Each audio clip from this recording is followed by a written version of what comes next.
हाय, सब कैसे हो जी?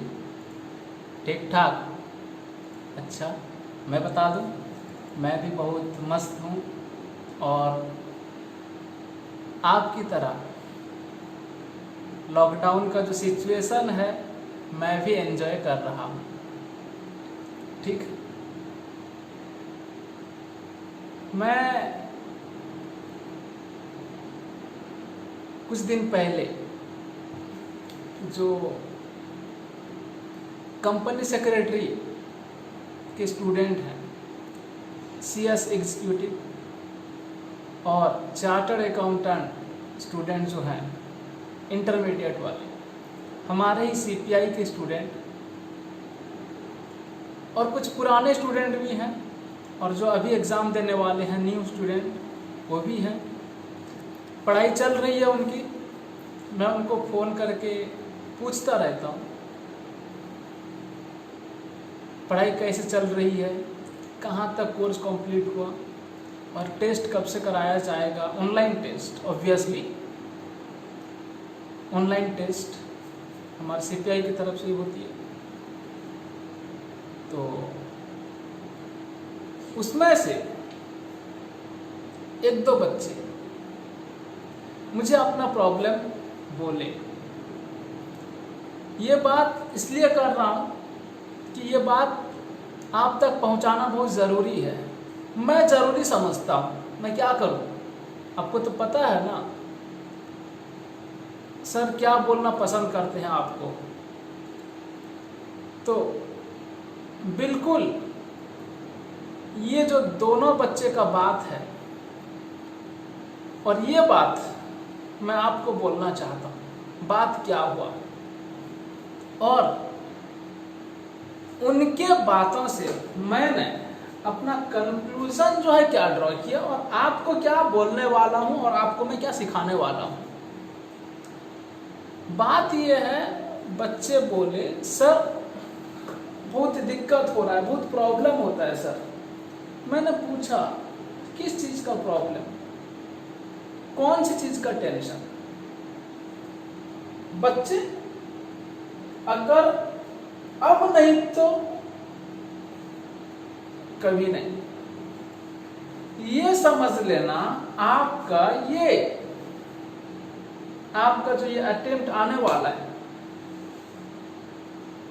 और ये आपका सबसे इम्पोर्टेंट अटेम्प्ट है। इसी में ही पास होना है, इसी में ही पास होना है, जिद में रहना है, इसी में तो पास होंगे हम। बच्चे जिंदगी में ना प्रॉब्लम आती रहेगी और जाती रहेगी, ठीक।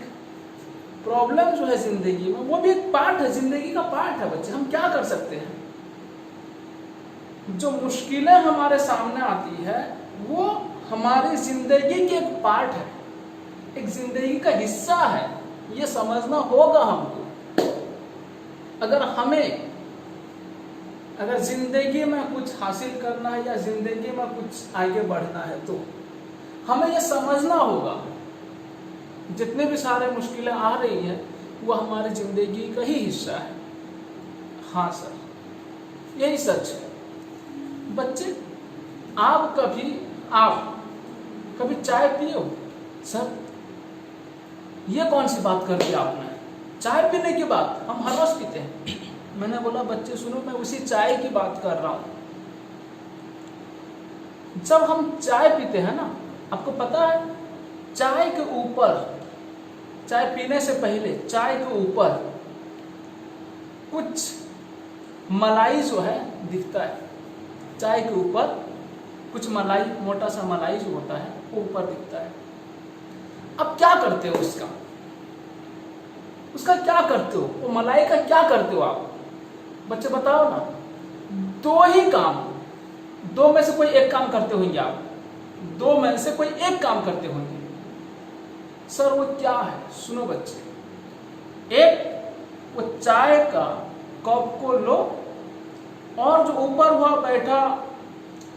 मलाई बैठा हुआ है, मलाई है, उसको फूंक मारो और वो साइड हो जाए और आप चाय को आराम से पी लो और मजा लो चाय का। चाय पीने का आनंद लो, ये एक बात। दूसरी बात क्या है, दूसरा ऑप्शन आपके पास क्या है? दूसरा ऑप्शन ये है कि वो मलाई को चाय के साथ मिलाकर पी जाओ और उसका मजा लो। ये दो में तो कोई एक काम करते हैं ना बच्चे। हमारा जिंदगी में जो मुश्किलें आती है, प्रॉब्लम आती है ना, उसका भी वही ठीक दो ही सॉल्यूशन है, दो ही तरीका है। क्या? जितने भी सारे प्रॉब्लम आएंगी, जितने भी सारे मुश्किलें आएंगी, बस फूंक मारो और आगे बढ़ो और जिंदगी का मजा लो। आने दो प्रॉब्लम को, हमें तो जिंदगी का मजा लेना है। दूसरा, कोई भी मुश्किलें अगर आती है जिंदगी में, उसे पी लेना है, सहना है, बहुत मेहनत करना है, आगे जो है अपना काम करना है, अपना सक्सेस के लिए अपना काम जारी रखना है, बहुत काम करना है और इससे अपना जिंदगी में हम मजा ले सकते हैं। दोनों में मजा है बच्चे। प्रॉब्लम को साइड करो और जिंदगी का मजा लो, जियो जिंदगी। और दूसरा, वो प्रॉब्लम को किसी भी तरह, अब हाँ सवाल है सर आप जो बोले ना बात सर सुनने में बड़ा अच्छा लगता है, ये सर प्रैक्टिकल पॉसिबल नहीं है, मैं क्या करूं? हमारे नालायक बच्चे ऐसे ही बोलते हैं। हमारे जो नालायक बच्चे हैं वो क्या बोलते हैं, सर आप जो बोलते हो ना सर वो प्रैक्टिकली ना पॉसिबल नहीं है। मैंने बोला बच्चे बताता हूं, आप अपना प्रॉब्लम कैसे साइड में रखकर कैसे आगे बढ़ सकते हैं और आगे ही काम कर सकते हैं, या नहीं तो प्रॉब्लम को साथ में लेकर और भी जीने का आनंद ले सकते हैं, जिंदगी का आनंद ले सकते हैं। बताता हूं, बहुत मेहनत करना। सर कितना मेहनत? जब लोग सोते रहेंगे आपको जागकर मेहनत करना होगा। जब लोग काम करना बंद कर देंगे उसी टाइम पे भी आपको काम करना होगा। जब तक आप अपने जिंदगी में जिसको हासिल करने के लिए, जैसे कि मान लीजिए मैं सीए बच्चे के लिए बोलता हूं, जब तक आप सीए नहीं बने तब तक जिंदगी का सारा जितना भी सारा मुश्किलें हैं उस मुश्किलों को के ऊपर चढ़कर आपको आगे बढ़ना है, उसको दबाकर आगे जाना है और अपना काम करना है। फिर देखना सर जो बोलते हैं वो प्रैक्टिकली पॉसिबल है या नहीं है। एक काम बहुत मेहनत करना है जिंदगी में, बहुत मेहनत करना है। वैसे ही तो मुश्किलें आती रहेगी, जाती रहेगी। बस मैं आपको चाय का एग्जाम्पल दिया। अब चाय कैसे पीते हो, वैसा चाय पीकर जैसे जिंदगी का मजा लेते हो ना, उसी तरह जिंदगी में मुश्किलें आएगी, उसके साथ भी जिंदगी का मजा लेना है। ठीक है, ज्यादा बकवास नहीं करने वाला। अब हम आज का क्लास में स्टैंडर्ड कॉस्टिंग को समझेंगे। वैसे ही हम रेगुलर क्लास में समझ चुके हैं, ज्यादा उसके ऊपर भी बकवास नहीं करने वाला मैं।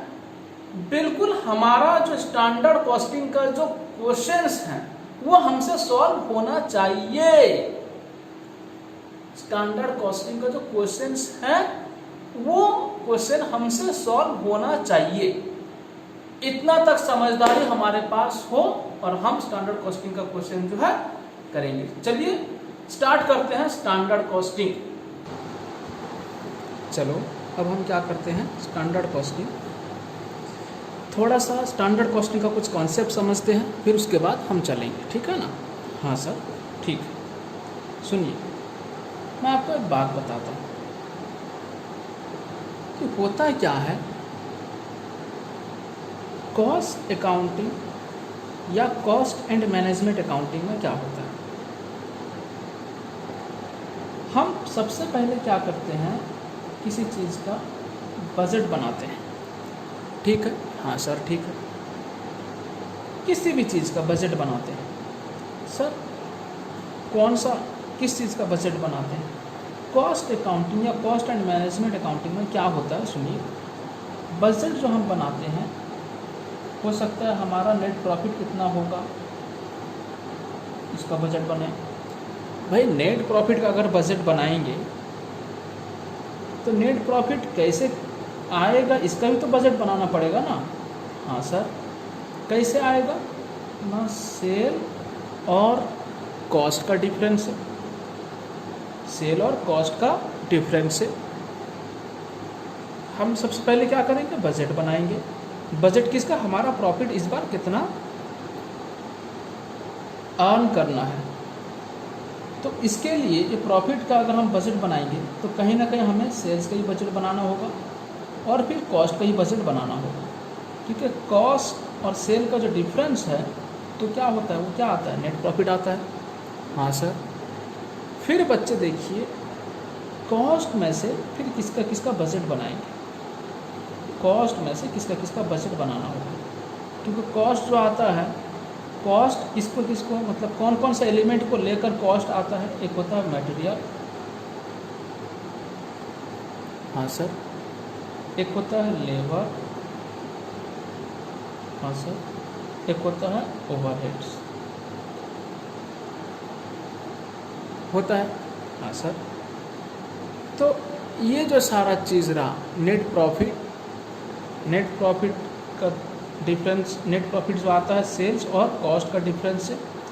फिर कॉस्ट कैसे आता है, मटेरियल, लेबर और ओवरहेड्स, ये तीनों एलिमेंट्स को मिलाते हैं तो कॉस्ट आता है। फिर उसके बाद बच्चे ओवरहेड्स में फिर दो बात आते हैं। ओवरहेड्स में कितना बात, दो बात, एक होता है वेरिएबल और एक होता है फिक्स्ड, एक होता है फिक्स्ड। अब ये सारा चीज़ को लेकर क्या होता है, कॉस्ट होता है। फिर कॉस्ट और सेल्स के बीच में जो डिफरेंस है वो नेट प्रॉफिट होता है। ठीक, हमने इसका बजट बना लिया, हमने क्या किया, इसका बजट बना लिया, ये सारा चीज़ का हमने बजट बना लिया। बजट बनाने के बाद में, बजट बनाने के बाद में क्या होता है बच्चे, सर क्या होता है, फिर हम एक्चुअल जब काम करते हैं, एक्चुअल में हमने प्रोडक्शन किया, एक्चुअल में हमारा कॉस्ट लगा बच्चे, कॉस्ट कैसे कैसे लगा, कॉस्ट लगा वो भी मटेरियल कॉस्ट, वो भी लेबर कॉस्ट, फिर ओवरहेड्स, ओवरहेड्स में वेरिएबल, फिर उसके बाद फिक्स्ड,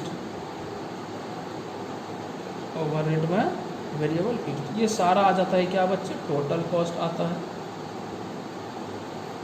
फिर उसके बाद क्या होता है, टोटल कॉस्ट में से क्या करते हैं, फिर सेल्स को माइनस करते हैं, जो आता है क्या आता है बच्चे, नेट प्रॉफिट आता है। यानी तो नेट प्रॉफिट ऐड करते हो तो आता है क्या, सेल आता है। इस तरह से होता है। बात समझ में आ गई? हाँ सर, आप अभी लिखेंगे नहीं, मेरा बात को पहले समझते रहिए, अभी नहीं लिखेंगे, मैं जब बोलूँगा वहाँ से लिखना शुरू करेंगे। ठीक है, इस तरह से होता है।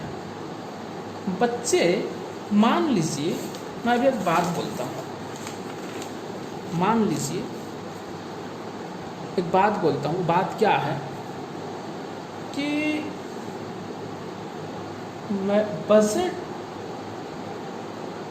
हम सोचे थे मटेरियल जो लेंगे, सिर्फ अब मटेरियल का बात बताता हूँ मैं, उसके बाद हमको सारा चीज़ का कहानी जो है, ये सारा चीज़ का हिस्ट्री जो हमें कहाँ पढ़ना है, इसी स्टैंडर्ड कॉस्टिंग में पढ़ना है। बट अभी बात समझते रहिए क्या हो रहा है। बजट मतलब एक्चुअल प्रोडक्शन से पहले हमने सोचा मटेरियल का कॉस्ट कितना लगेगा। हम सोचे कि 10 kg जो है क्या होगा, रॉ मटेरियल्स लगेंगे और 1 kg का होता है बच्चे 10 रुपया, 1 kg का पर kg कितना होता है 10 रुपया, और टोटल खर्चा होगा कितना बच्चे 100 रुपया, ये बजट। और ये 10 kg से हमारा आउटपुट ये होता है इनपुट, इसको इनपुट भी बोलते हैं बच्चे, ठीक है, इनपुट रॉ मटेरियल। ये 10 kg अगर हम इनपुट्स डालते हैं तो हमारा आउटपुट जो होगा, तो क्या कितना होगा बच्चे, आउटपुट हमारा होगा मान लीजिए 8 kg। सर मतलब कुछ समझ में नहीं आया। हम 10 केजी मटेरियल अगर इनपुट्स में डालते हैं, हमारा जो आउटपुट होगा, हमारा जो फिनिश प्रोडक्ट होगा वो 8 केजी का आएगा। सर बाकी 2 केजी कहाँ होगा? बच्चे 2 केजी वेस्ट हो जाएगा। तो अब आएगा कितना? 8 केजी का आएगा। समझ में आई बात? हाँ सर आई समझ में। लेकिन जब एक्चुअल में गए, मैं अब एक्चुअल का डाटा बता रहा हूँ, जब एक्चुअल में आए तो हुआ क्या? हमने जो आउटपुट बनाया वो 12 केजी बन गया है। आउटपुट जो कितना केजी हुआ बच्चे? आउटपुट 12 केजी आ गया, आउटपुट आ गया 12 केजी। उसी हिसाब से हमने मटेरियल जो लगाया एक्चुअल में वो लगा बच्चे कितना? 15 केजी। हम सोचे थे 10 केजी लगेगा और उससे 8 केजी बन जाएगा, लेकिन एक्चुअल थोड़ी बजट के हिसाब से हो जाएगा। बस एक्चुअल हुआ क्या? 12 केजी आउटपुट, बट इनपुट जो लगा मटेरियल का वो लगा कितना? 15 केजी। और हम सोचे थे बच्चे 10 रुपया, जब रॉ मटेरियल हम खरीदेंगे बनने से पहले, रॉ मटेरियल अगर हम खरीदेंगे मार्केट का कंडीशन को देखते हुए 10 रुपया लगेगा शायद, पर केजी कितना लगेगा? 10 रुपये। बट जब हम एक्चुअल में ख़रीदने के लिए गए लग गए कितना बच्चे? 12 रुपया लग गए। तो इसके हिसाब से तो कॉस्ट कितना आ गया? खर्चा कितना हुआ बच्चे? टोटल 15 × 12 कितना आ गया? 180 रुपया। ठीक है, इस हिसाब से कितना आ गया? 180 रुपया आ गया। मेरी बात समझ में आई? हाँ सर समझ में आई। तो अब सवाल रहा ये दोनों का डिफरेंस जो कैलकुलेट किया जाएगा। अब सवाल है ये दोनों का डिफरेंस कैलकुलेट किया जा सकता है या नहीं किया जा सकता है? पहला सवाल मतलब जो मटेरियल कॉस्ट हम सोचे थे कितना? बजट कितना बच्चे? 100, लेकिन एक्चुअल में कितना लगा? 180। तो हम जानना चाहते हैं जो मटेरियल कॉस्ट है, मटेरियल कॉस्ट जो है इसका डिफरेंस कितना? इसका डिफरेंस कितना?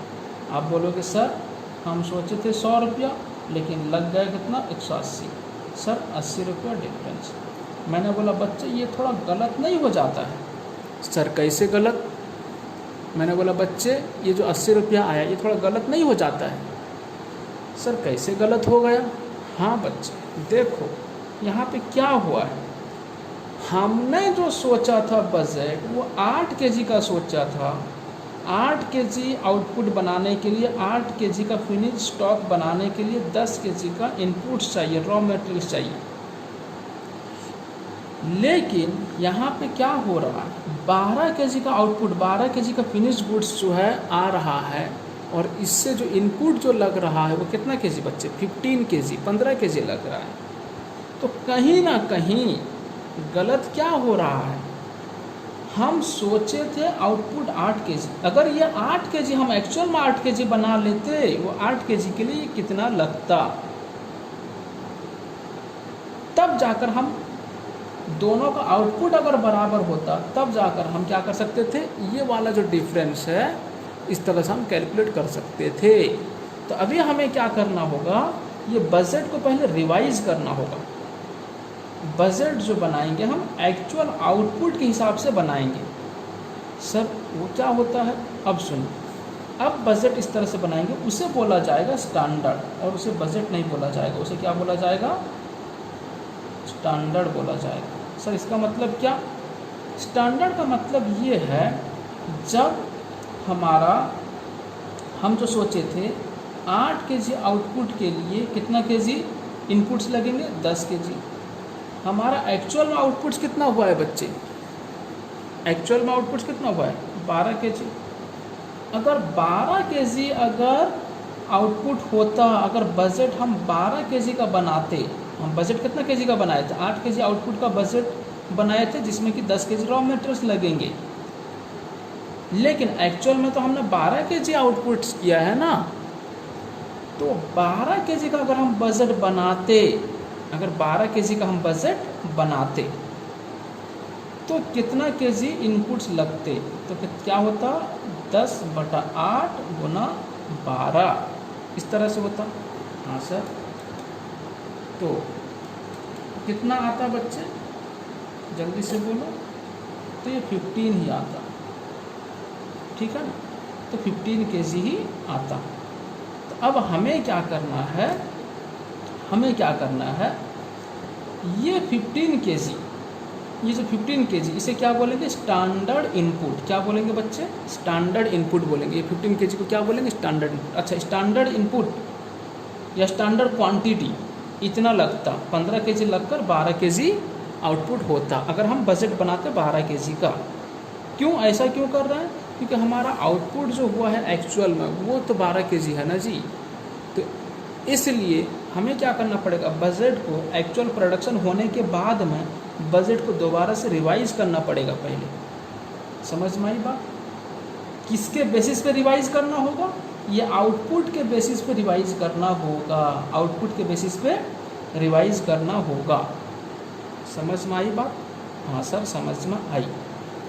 तो आउटपुट के बेसिस पर अगर रिवाइज करेंगे तो क्या होगा, यहाँ पर वही 15 kg आता है। कितना आता है बच्चे, 15 kg। अब देखो इसे बोलेंगे budgeted input for actual output. इसका नाम क्या हुआ, budgeted input for, budgeted input for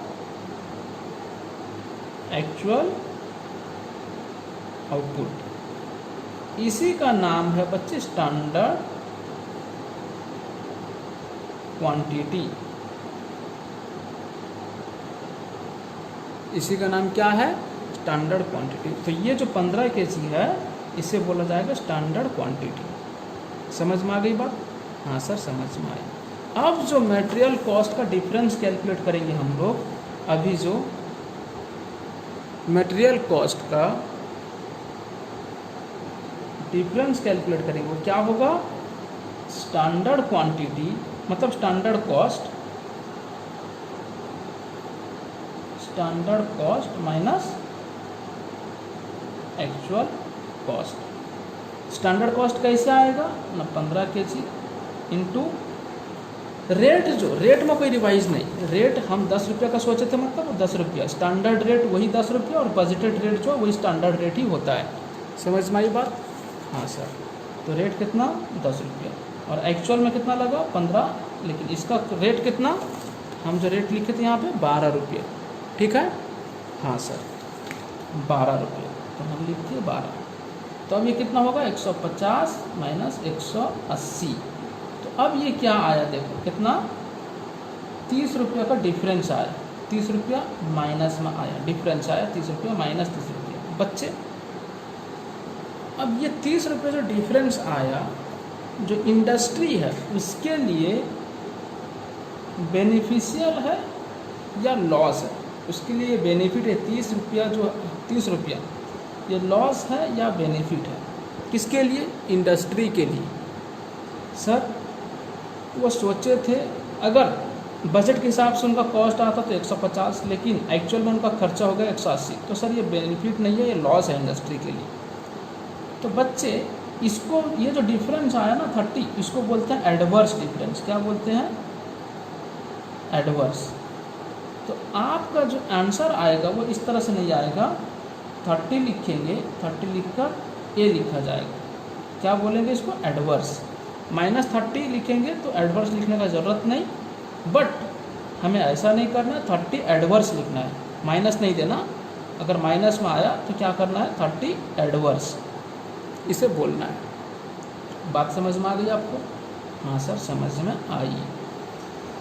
अब सुनो, ये जो 30 एडवर्स है, तो कुछ बच्चे सवाल पूछेंगे, सर तो मैं बोलूँगा बच्चे को, जी सर मान लीजिए ये 180 होता और ये 150 होता तो क्या होता सर, तब ये 30 ही आता, ये पॉजिटिव में आता, बट हम प्लस 30 नहीं लिखेंगे, 30 ही लिखेंगे, और यहाँ पर लिखेंगे क्या, फेवरेबल, ठीक है ना। जब ये पॉजिटिव में आता हम यहाँ पे एफ लिखते हैं, एफ का मतलब फेवरेबल।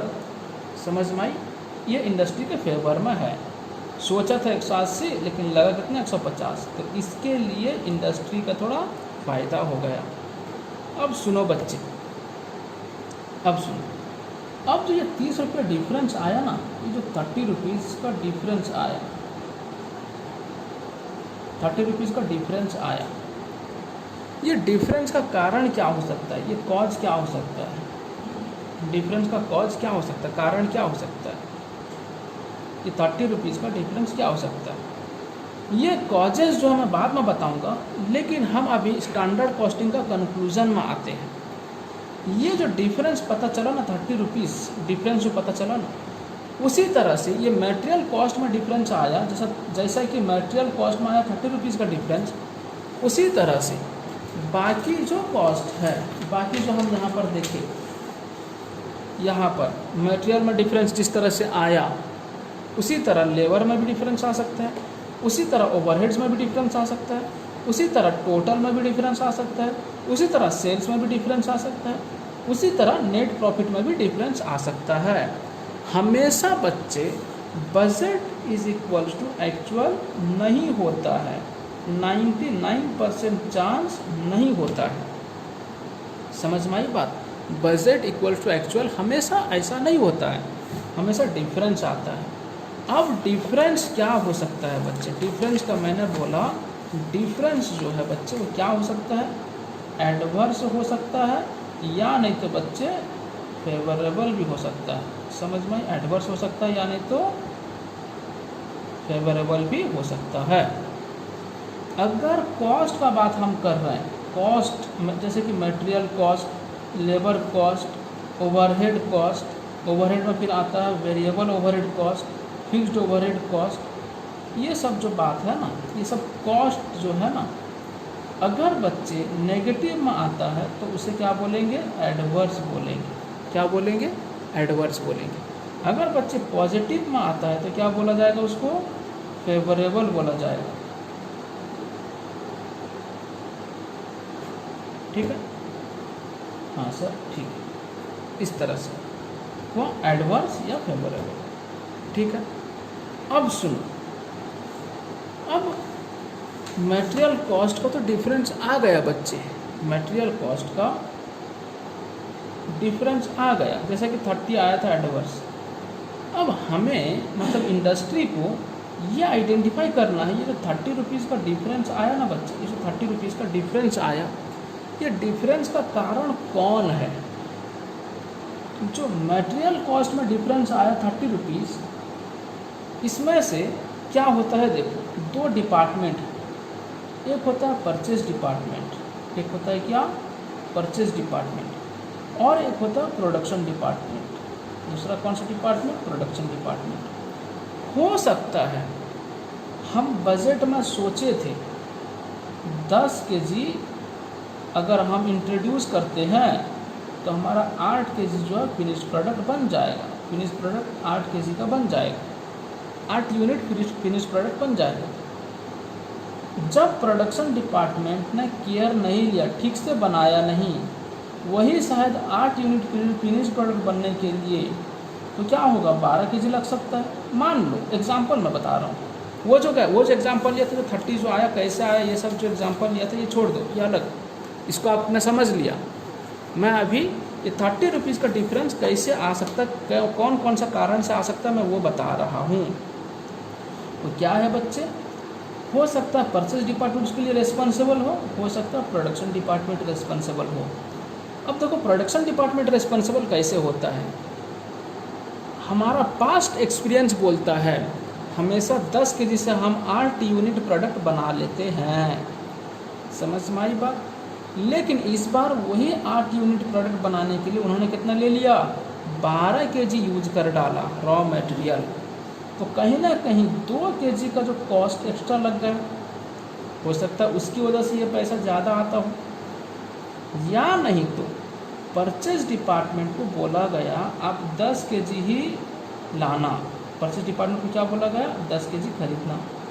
तो उन्होंने, और उनको बोला गया था 1 kg कितना लगेगा? 10 रुपये लगेगा। तो उन्होंने 10 kg तो खरीदा, लेकिन 12 रुपया देकर खरीदा। समझ में आई बात? तो अब ये जो 2 रुपया का डिफरेंस आया, ये प्राइस में डिफरेंस है। ये जो 2 kg का डिफरेंस आया, ये क्वांटिटी का डिफरेंस है, ये क्वांटिटी का डिफरेंस है, ये प्राइस का डिफरेंस है। समझ में आई बात? हाँ सर, ये प्राइस में डिफरेंस जो 2 रुपया आया, ये 2 रुपया 1 यूनिट का डिफरेंस जो है वो 2 रुपया है। अगर 10 यूनिट खरीदते हैं, 10 kg खरीदते हैं तो 20 रुपये का डिफरेंस तो यहीं पे आ गया। बात समझ में आई? तो परचेज डिपार्टमेंट भी रेस्पॉन्सिबल हो सकता है, यानी कि प्रोडक्शन डिपार्टमेंट भी रेस्पॉन्सिबल हो सकता है। तो हम क्या पढ़ रहे हैं? मैनेजमेंट अकाउंटिंग पढ़ रहे हैं। तो मैनेजमेंट अकाउंटिंग का काम क्या होता है? डिसीजन सही तरीके से लेना और उसके बाद कॉस्ट कंट्रोल करना, कॉस्ट रिड्यूस करना, ये सब काम होता है मैनेजमेंट अकाउंटिंग का। समझ में आई बात? अब मैनेजमेंट जो है, जो इंडस्ट्री का मैनेजमेंट कमेटी है, बोर्ड ऑफ डायरेक्टर्स लोग हैं या मैनेजमेंट कमेटी, जो भी, प्रोडक्शन मैनेजर ले लो, परचेज मैनेजर ले लो, अब वो लोग यहाँ पे क्या हो जाते हैं, वो लोग जिम्मेदार हैं। तो उनको बोला जाएगा, हायर अथॉरिटी जो हैं वो चेक करेंगे ये जो 30 रुपये डिफरेंस आया किस किस कारण से आया है। हो सकता है प्राइस का डिफरेंस हो सकता है क्वांटिटी का डिफरेंस हो। तो जब प्राइस का डिफरेंस आएगा, प्राइस में जितना डिफरेंस आएगा उतने के जिम्मेदार कौन होंगे? परचेज डिपार्टमेंट को ठहराया जाएगा जिम्मेदार। अगर क्वांटिटी का डिफरेंस आएगा तो उसका जिम्मेदार कौन होगा? प्रोडक्शन डिपार्टमेंट को जिम्मेदार ठहराया जाएगा। और फिर अगर गलती किसका है, ये अगर पकड़ में नहीं आएगा तो हम किसको बोलेंगे? मतलब मैनेजमेंट कमेटी जो है किसको बोलेगा, भाई तुम अपना काम में ध्यान दो और अपना काम का ख्याल रखो। तो पहले तो ये तो पता चले कौन कितना, ये 30 रुपया जो आया, ये 30 रुपये के लिए जिम्मेदार कौन कौन है, तो उसी हिसाब से बोला जाएगा। उनको अपना काम जो है रिवाइज करने के लिए बोला जाएगा, यानी तो उनको उसी हिसाब से ट्रेनिंग दिया जाएगा। लेकिन पकड़ में तो आए, तो अब पकड़े मतलब कैसे पकड़ में आएगा, इस तरह से देखा जाएगा परचेज डिपार्टमेंट कितने के लिए रिस्पॉन्सिबल है और प्रोडक्शन डिपार्टमेंट कितने के लिए रिस्पॉन्सिबल है। बात समझ में आ गई? हाँ सर, समझ में आई। अब देखो हम क्या कर लेते हैं, तो मटेरियल का जो वेरिएंस है, अच्छा एक बात बोला नहीं मैं, जो डिफरेंस है ना बच्चे, जो मैंने बोला मटेरियल कॉस्ट, जो डिफरेंस बोला ना, वो डिफरेंस को वेरिएंस बोलते हैं। क्या बोलते हैं? वेरिएंस बोलते हैं। ठीक है, मटेरियल कॉस्ट वेरिएंस। समझ में आई? तो स्टैंडर्ड कॉस्टिंग में हम पढ़ेंगे ये जो सारा कॉस्ट था, जो अभी अभी मैंने बताया आपको, ये सारा जो नेट प्रॉफिट, सेल्स, फिर कॉस्ट, ये सब जो, फिर उसके बाद कॉस्ट में फिर आया मटेरियल, लेबर, ओवरहेड्स, फिर ओवरहेड्स में ये सब आया। ये सारा चीज़ का हम डिफरेंस जो है कैलकुलेट करेंगे। क्या यूज करके? स्टैंडर्ड कॉस्टिंग टेक्निक यूज करके। ओहो सर, तब तो ये स्टैंडर्ड कॉस्टिंग एक टेक्निक है, जिस टेक्निक को हम यूज करके वेरिएंस कैलकुलेट कर सकते हैं बिटवीन स्टैंडर्ड एंड एक्चुअल का। बजट एंड एक्चुअल नहीं बच्चे, क्योंकि अभी मैंने समझाया डिफरेंस क्या है, समझाया ना, बजट और एक्चुअल में क्या डिफरेंस है मैंने यहाँ पे समझाया। हम स्टैंडर्ड पहले कैलकुलेट कर लेंगे, स्टैंडर्ड और एक्चुअल, स्टैंडर्ड और ये एक्चुअल के बीच में जो है हम डिफरेंस कैलकुलेट करेंगे।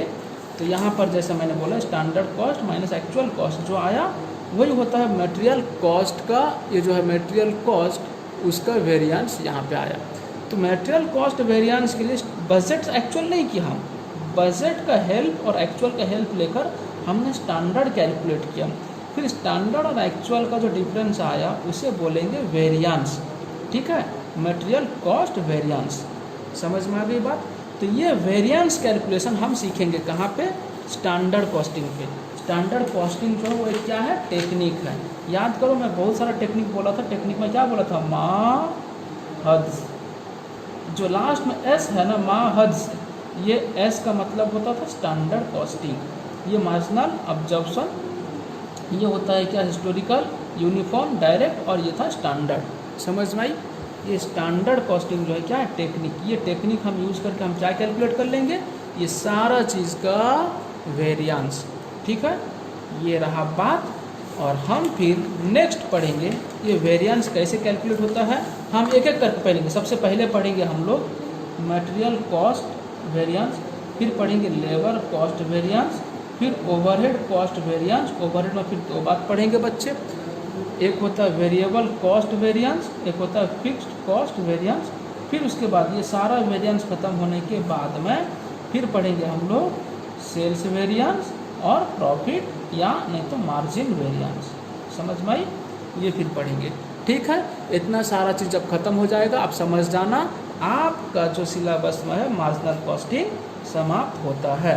इसके लिए हमें कई सारे क्वेश्चन सॉल्व करने हैं जो आपके लिए मैंने क्वेश्चंस रेडी कर चुका है। हमने क्वेश्चन आपके लिए रेडी कर लिया। तो ये सारा क्वेश्चन देखो, क्वेश्चन आपके सामने रहा 1 नंबर। ये सारा क्वेश्चन इतना बड़ा बड़ा क्वेश्चन है, डरना मत। देखो मटेरियल कॉस्ट ये सब वेरिएंसेस हैं। उसके बाद फिर 2 नंबर में लेबर का आता है, लेबर का वेरिएंस हम सीखेंगे। फिर 3 नंबर में भी मटेरियल और लेबर दोनों मिलाकर है उसका वेरिएंस हम सीखेंगे। फिर उसके बाद 4 नंबर में ओवरहेड का वेरिएंस हम सीखेंगे। फिक्स्ड ओवरहेड वेरिएबल ओवरहेड दोनों यहाँ पे दिया हुआ है, ये सब सीखेंगे। फिर उसके बाद 5 नंबर में वही फिक्स्ड ओवरहेड का वेरिएंस सीखेंगे और दूसरा क्वेश्चन है। फिर 6 नंबर में हम सेल्स का सीखेंगे, सेल्स वेरिएंस यहाँ पे दिया हुआ है, देखो सेल्स वेरिएंस ये सीखेंगे। ठीक है, ये सारा क्वेश्चन हमें प्रैक्टिस करनी है। नेक्स्ट पार्ट में, नेक्स्ट क्लास में मैं आपको बताऊंगा variance calculation of different questions का, और कितने सारे फार्मूलाज हैं। मैं कहीं पर भी आपको फार्मूला याद करने के लिए नहीं बोलूँगा और याद नहीं रखाऊंगा। हम टेक्निक यूज करेंगे, हम समझेंगे सारा बात को और फिर अपने आप ये हो जाएगा। ठीक है, अब इंतज़ार करना है नेक्स्ट क्लास का। Thank you very much, bye bye.